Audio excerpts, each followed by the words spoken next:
Seat चिन्हित करने का फैसला किया, अभी फाइनल नहीं हुआ है, जहां कांटे की टक्कर है, जिसको अंग्रेजी में मार्जिनल सीट कहते हैं।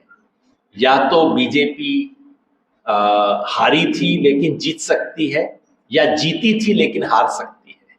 उन पे मार्जिनल सीट पे हम फोकस करेंगे ताकि हमारी ऊर्जा से कुछ निकले।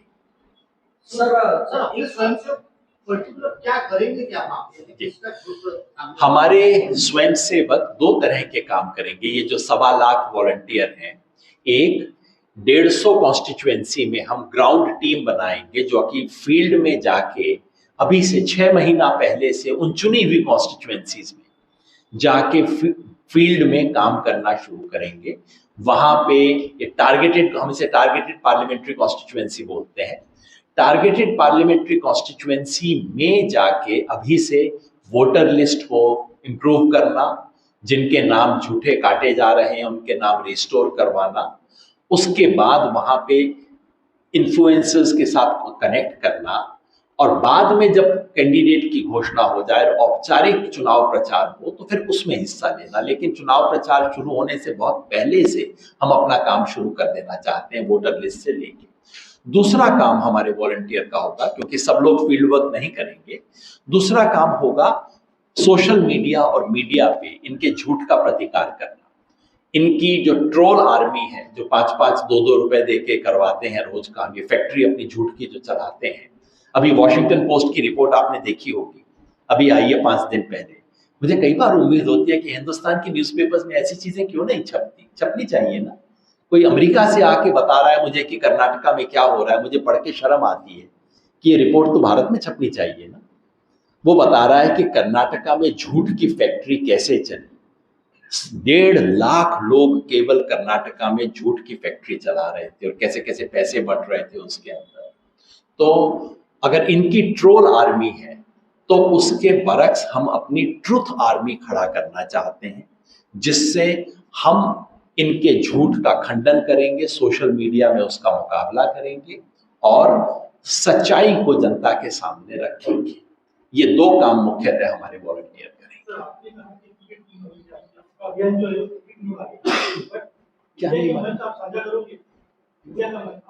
क्या मैं समझ नहीं पाया, क्या बोला? हाँ, ये कोई वो नहीं है, मतलब ऐसा नहीं कि हमें उनसे कोई गुरेज है।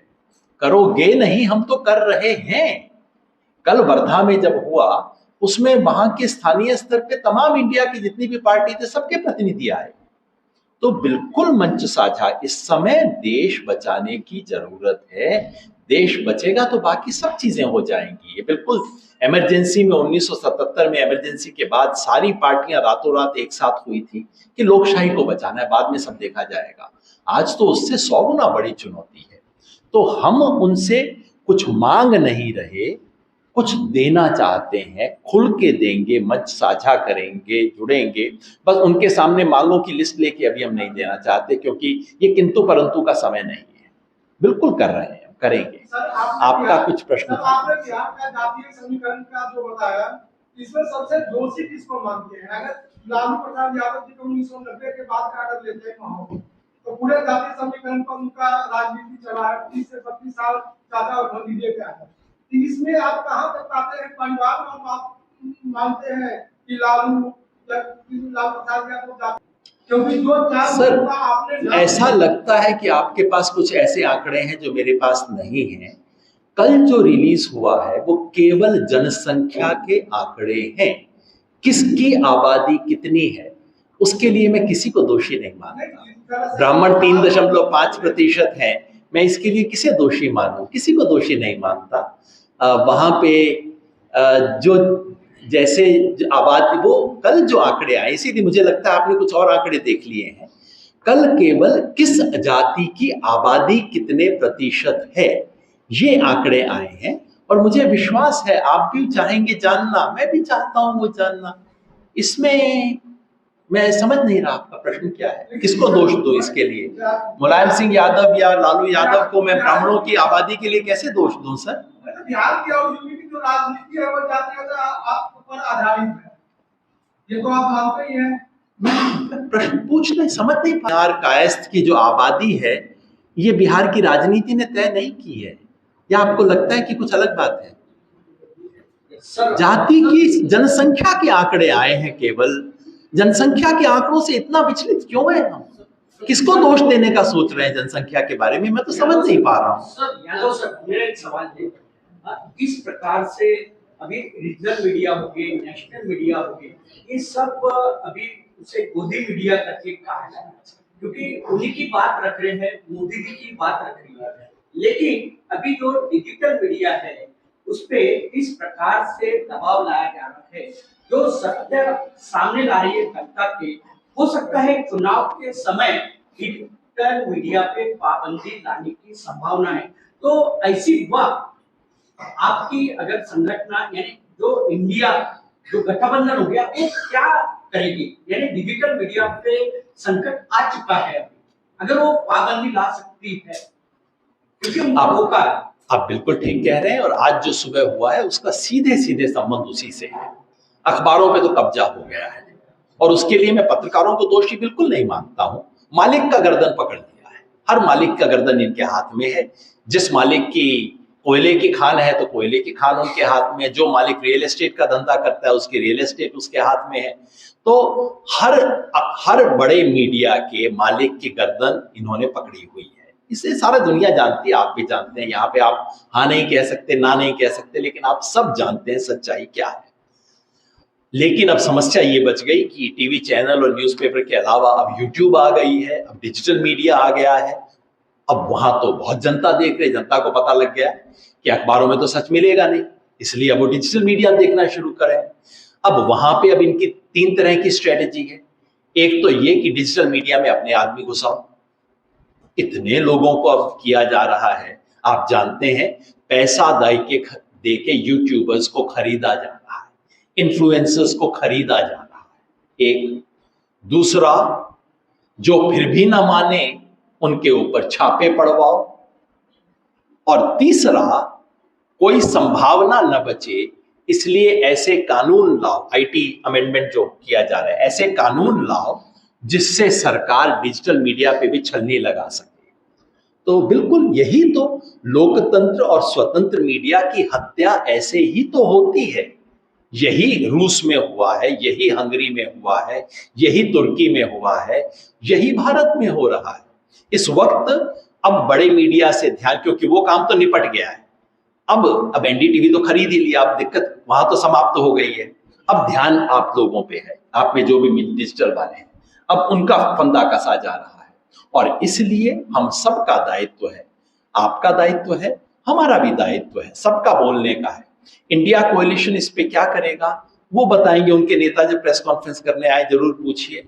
लेकिन हम क्या करेंगे, हम हर हालत में, आज भी हम इसी पे स्टेटमेंट कर रहे हैं, सब लोग मिलके खड़े हो रहे हैं उसके पक्ष में। क्योंकि अगर आज हम खड़े नहीं हुए तो अगर आज उनके पक्ष में खड़े नहीं हुए, कल आपका नंबर आएगा, परसों उनका नंबर आएगा, तो होना ही है। मेरा एक सवाल है सर, आप चीजें लेके जाते हो सर, वॉलंटियर के ऊपर आपने बोले कि 150 सीटों पे जाएंगे, सवाल आप वॉलंटियर, और आपने उसमें बोला प्रचार के अलावा कि वो वोट काटेंगे, जोड़ेंगे वगैरह, तो ऐसा तो तात्पर्य नहीं कि सत्तारूढ़ पार्टी के उनके विरोध वाले वोट को कम नहीं करना चाहेंगे, ऐसा कोई अंदेशा है सर आपका? आपने बिल्कुल ठीक पकड़ा। ये फिर हम सब जानते हैं, पूरे देश में जानते हैं कि बीजेपी की एक तिकड़म ये होती है कि चुनाव से पहले जहां जहां जिस बूथ में बीजेपी को लगता है कि उनका वोट अच्छा नहीं आएगा, उस बूथ में ओवरऑल वोट कटवाने का अभियान चलाओ। जिस समुदाय में उनको लगता है कि इन लोगों का वोट तो हमें नहीं आएगा, उनका वोट सेलेक्टिवली कटवाना शुरू करते हैं। हर राज्य में हमने देखा है, कर्नाटका में भी ये हुआ, पूरे देश में हुआ, और अब तो इस चीज के बारे में रिसर्च हो चुकी है कि भारत में किस समुदाय के वोट चुनाव से पहले कटते हैं। अब आजकल रिसर्चर बड़े स्मार्ट हो गए हैं ना, और आजकल टेक्नोलॉजी इस पे भी आ गई है, वोटर लिस्ट पे रिसर्च करने की टेक्नोलॉजी आ गई है, तो उसके आधार पे हो रहा है। तो इसलिए मैं उत्तर दे दूं एक बार, इसलिए निश्चित हमारा टारगेट ये होगा कि हम वोटों में इस तरह की सेलेक्टिव डिलीशन, और अगर झूठे डिलीशन, गलत डिलीशन हो रहे हैं उसे रोकें, जहां एडिशंस होने चाहिए वो करवाएं।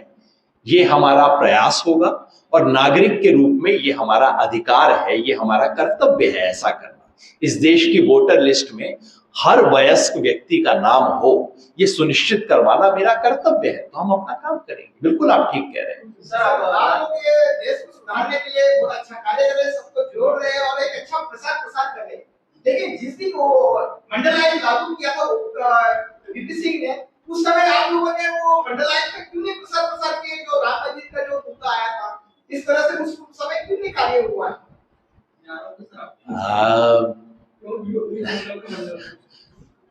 मैं प्रश्न समझने की कोशिश कर रहा हूं। ये पीस आपका 1991 में था, पीस ऑर्गेनाइजेशन नहीं था, 1 साल पहले बना है। भारत जोड़ो अभियान इस साल फरवरी में बना है, और आप लोगों का संगठन कब बना? जो जी मैं कह रहा हूं आपका गुस्सा बिल्कुल अपनी जगह है। सर आप राजनीतिक विश्लेषक हो, पूरे देश को पता, देश भर में घूमते हो। 2024 में इंडिया की क्या स्थिति रहेगी? और दूसरा सवाल ये है कि जो ईवीएम मशीन जो है, ईवीएम मशीन जो वोटिंग जो होता है, क्या लगता है आपको 2024 में देखिए, वोटिंग होना चाहिए? पहली बात, मैं न्यूट्रल राजनीतिक विश्लेषक होने का दावा नहीं करता। मैं होता था एक जमाने में। आज मैं कहूं कि मैं एक राजनीतिक भूमिका भी ले रहा हूं और उसके बाद बैठ के भविष्यवाणी करूं, ये तो गलत बात है। तो इसमें क्लैश ऑफ इंटरेस्ट है ना। मैं अपनी, लेकिन कोई राजनीतिक व्यक्ति है इसका मतलब नहीं कि झूठ बोलेगा। मेरी अपनी जो समझ है वो मैं कहना चाहता हूं। मेरी समझ है कि बीजेपी को हराया जा सकता है। 2024 का चुनाव अभी भी खुला हुआ चुनाव है। बीजेपी को निश्चित हराया जा सकता है, क्योंकि 2019 में बीजेपी जिन जिन राज्यों में जहां पहुंची थी उससे ऊपर जाने का कहीं गुंजाइश नहीं है। 2019 के बाद किसी नए राज्य में बीजेपी प्रवेश नहीं कर पाई है, और नीचे जाने की गुंजाइश कम से कम 5 राज्यों में है: बंगाल, कर्नाटका, महाराष्ट्र, और उसके अलावा बिहार, और फिर 4 तो ये हुए बड़े राज्य, और उसके अलावा राजस्थान, मध्य प्रदेश। इसके परिणाम अभी आ जाएंगे, आप देख लीजिएगा क्या स्थिति है। छोटे राज्यों की अभी मैं बात नहीं कर रहा। तो जिसका मतलब है बीजेपी वल्नरेबल है, हार सकती है। लेकिन मैं बैठ के यहां भविष्यवाणी करूं कि हार जाएगी, मैं नहीं जानता। 2019 चुनाव से पहले एक बहुत बड़ा हादसा हुआ था। कुछ लोग कहते हैं, पूर्व राज्यपाल कहते हैं कि हादसा हुआ नहीं था, करवाया गया था। हम अभी नहीं जानते अब के और चुनाव के बीच में क्या ऐसा कोई हादसा होगा इस देश में, क्या कोई करवाने का षड्यंत्र कर रहा होगा, हम कुछ नहीं जानते। इसलिए मैं बैठ के यहां भविष्यवाणी करूं वो ठीक नहीं है। लेकिन इतना जरूर है, बीजेपी एक कमजोर विकेट पे है। इंडिया कोएलिशन बनने के बाद बीजेपी बौखलाहट की स्थिति में आ गई है। जिस तरह से कह रही है अब देश का नाम ही इंडिया नहीं है। अरे बीजेपी के अपने संविधान में आज भी लिखा हुआ है कि देश का नाम इंडिया है। अंग्रेजी का संविधान आज भी पढ़ लीजिए आप इनका। बीजेपी ने 50 प्रोग्राम चलाए, इंडिया ये इंडिया वो। और आपने तो देखा ही होगा यूट्यूब पे, प्रधानमंत्री 4 साल पहले भाषण कर रहे थे, मैं बोलूंगा जीतेगा, आप बोलिएगा इंडिया। अब वो व्यक्ति आज कहता है इंडिया है ही नहीं, देश का नाम ही नहीं है। अरे इतना बौखला गई है बीजेपी, तो जरूर कुछ ना कुछ तो घबराए हुए होंगे बेचारे। लेकिन ये मान लेना कि इंडिया गठबंधन बनने मात्र से बीजेपी हार जाएगी, मैं ऐसी भूल नहीं करना चाहता। इसके लिए तमाम देश, क्योंकि बीजेपी जीतती है तो केवल अपनी स्ट्रेंथ पे नहीं जीतती, बीजेपी जीतती है तो संघ परिवार की स्ट्रेंथ पे जीतती है।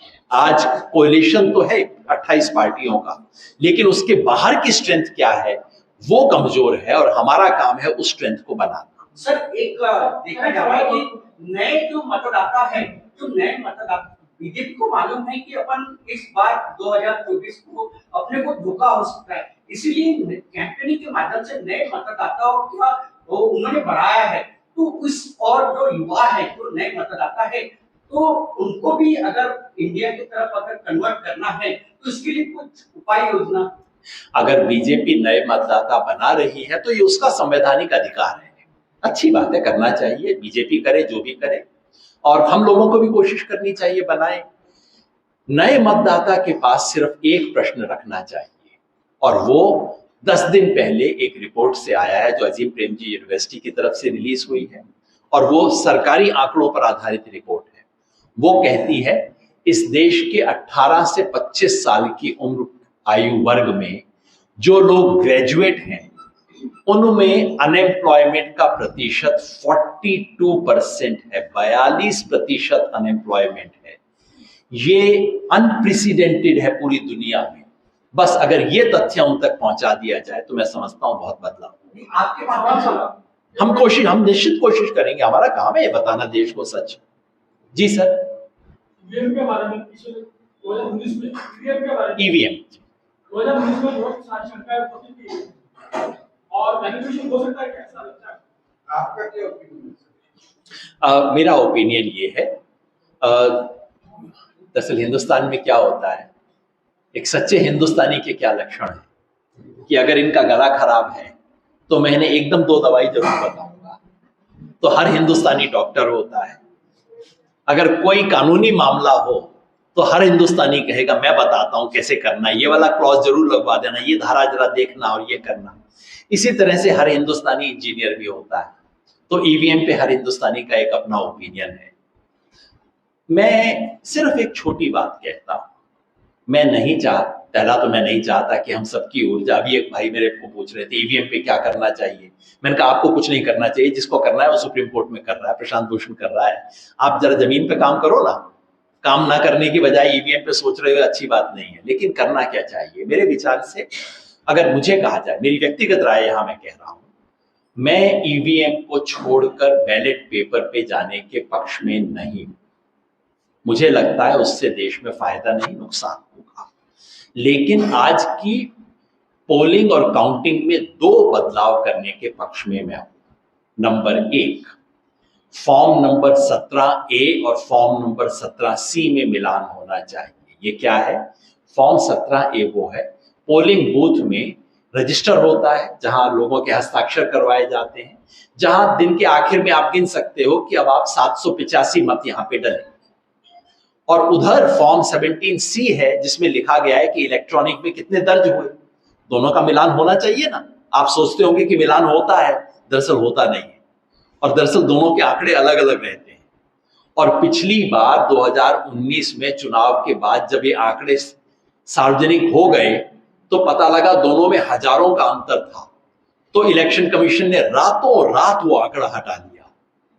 तो पहली मांग ये होनी चाहिए, हर बूथ में 17A और 17C का मिलान कीजिए, और अगर मिलान नहीं है तो फिर रिटर्न वहां पे जो भी प्रिजाइडिंग ऑफिसर है उसको वहीं बैठ के बताना होगा मिलान क्यों नहीं है। एक भी वोट इधर से उधर नहीं हो सकता, नंबर 1। नंबर 2, जहां काउंटिंग हो वहां साथ में वीवीपैट पर्ची की भी काउंटिंग हो। हर ईवीएम में वीवीपैट की पर्ची की काउंटिंग हो, उसके बाद आप ईवीएम का पैनल खोलिए, उसकी भी काउंटिंग हो, दोनों का 100% मिलान होना चाहिए, उसका मिलान कर लीजिए। ये अनिवार्य होना चाहिए, इसके बिना चुनाव परिणाम घोषित नहीं हो सकता। केवल ये 2 चीज कर लीजिए, इतने से मैं बताता हूं 99.9% सिक्योरिटी हो जाएगी। बाकी 0.01 पे बहुत चिंता मत कीजिए, असली काम कीजिए। मेरी ऐसी समझ। कह रहे हैं कि क्या पॉलिटिकल लीडर्स पे ऐसा हो सकता है? मेरा कहना है ये तो हो रहा है ना। ईडी कहां छापे मार रही है? ये जो ईडी है, आप बता सकते हैं छत्तीसगढ़ में चुनाव आने वाला है, अब छत्तीसगढ़ में छापा पड़ेगा। कर्नाटका में चुनाव आया था, कर्नाटका के कांग्रेस वालों पे छापा पड़ेगा। बिल्कुल स्पष्ट है ये छापा। देखिए, अमित शाह और नरेंद्र मोदी जी रोज रात को बैठ के क्या योजना बनाते हैं वो मुझे तो बताते नहीं है। मैं तो बैठ के अनुमान लगा सकता हूं। मैं केवल इतना जानता हूं कि वो योजना बहुत भली नहीं होती। हो सकता है उनको लगता हो कि ऑपोजिशन लीडर्स को अगर अरेस्ट कर लेंगे फिर तो जनता को पता लग जाएगा। वो ऐसा काम नहीं करना चाहते। जैसा मैंने आपको बताया, लोकतंत्र की हत्या करने के पुराने और गंदे तरीके अब समाप्त हो गए हैं। आजकल लोकतंत्र की हत्या के बड़े सुंदर और आधुनिक तरीके आ गए हैं, जिसमें आप ऑपोजिशन के लीडर को अरेस्ट नहीं करते हो, उसके प्राइवेट सेक्रेटरी के घर छापा मारते हो। आजकल ये तरीके हैं। तो आप देख लीजिए क्या क्या हुआ था।